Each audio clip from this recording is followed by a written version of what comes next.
Pour le quotidien turpide et l'horreur banalisée, pour l'épouse qu'on lapide et pour la sœur excisée, pour le viol de Madeleine et pour celui des enfants, pour la pêche à la baleine et la chasse à l'éléphant, pour la rumeur qui s'arrime à la peur irraisonnée, les remords après le crime par les regrets talonnés, pour ceux qui prient la Madone juste afin d'être acquittés, pour le chat qu'on abandonne après l'avoir adopté.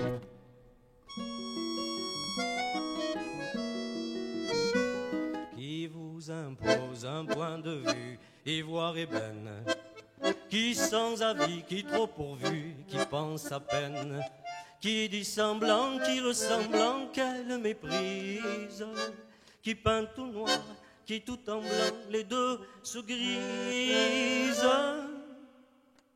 qui vous promet le samedi, c'est dans la Manche, change d'idée puis se dédie dès le dimanche, qui vend du faux, du vent, du vrai, qui tout achète, qui trie le bon grain de livret à la machette. Quoi qu'ils fassent, tout qu'ils aillent, le sel épouse la suie, toujours la même grisaille partout, la misère les suit.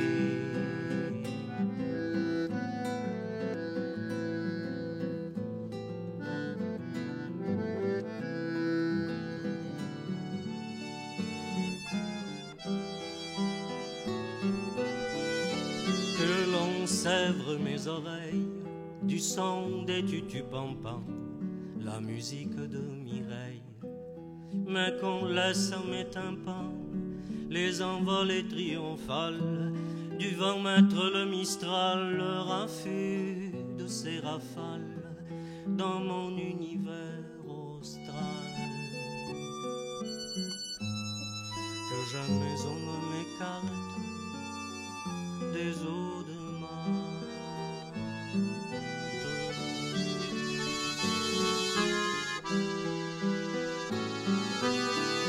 ici niche une chapelle azurée de romarin, bonne mère qu'on appelle Notre-Dame des marins aux marées saintes, bercés par les contretemps de ces trois clochers qui tintent sur les rives de l'étang. Que jamais on ne m'écarte des eaux de Marthe.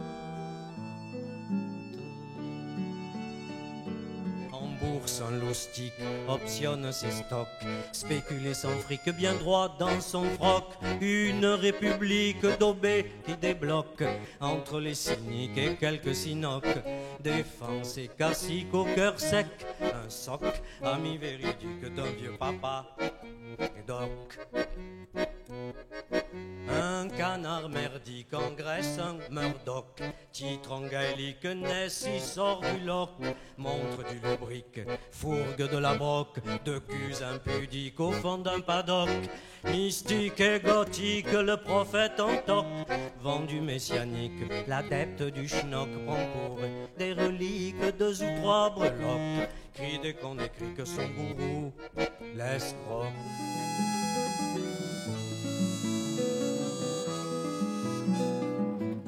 Sur une histoire onirique, je me réveille un matin, tout droit revenant d'Afrique où j'avais changé de teint.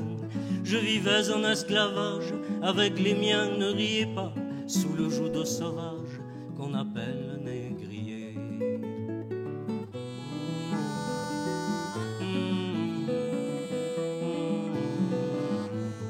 Aux nôtres îles nous ravirent, tout ça pour nous emporter, enchaînés sur un navire voguant vers la liberté.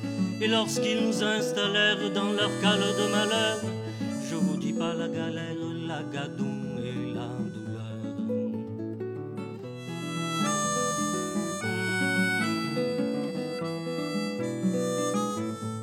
Leurs marins creusaient nos mines, nous mettaient en appétit, de sorte que la famine gagnait petit à petit. Le voyage en d'autres termes n'était pas de tout repos. Bien des frères d'épiderme devaient y laisser leur peau.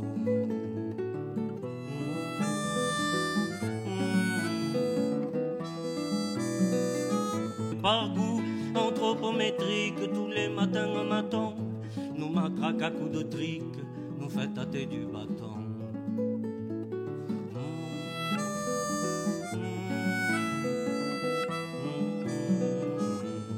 Remarquez s'ils nous esquintent, c'est pour mieux nous éduquer. Les coups sur la coloquinte afin de nous inculquer, de rester à leur service. Ils vont jusqu'à se blanchir en fait, s'ils nous asservissent, c'est pour mieux nous affranchir.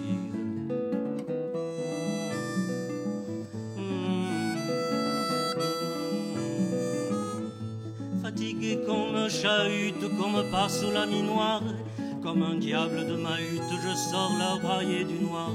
Puis sur tant d'ingratitude, j'allais déverser mes pleurs, j'en ai, pauvre négritude, vue de toutes les couleurs.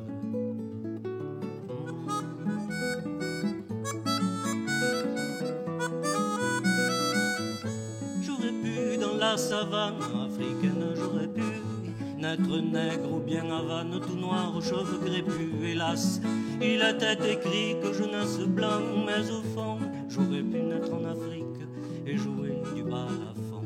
J'aurais pu naître en Afrique et jouer du balafon.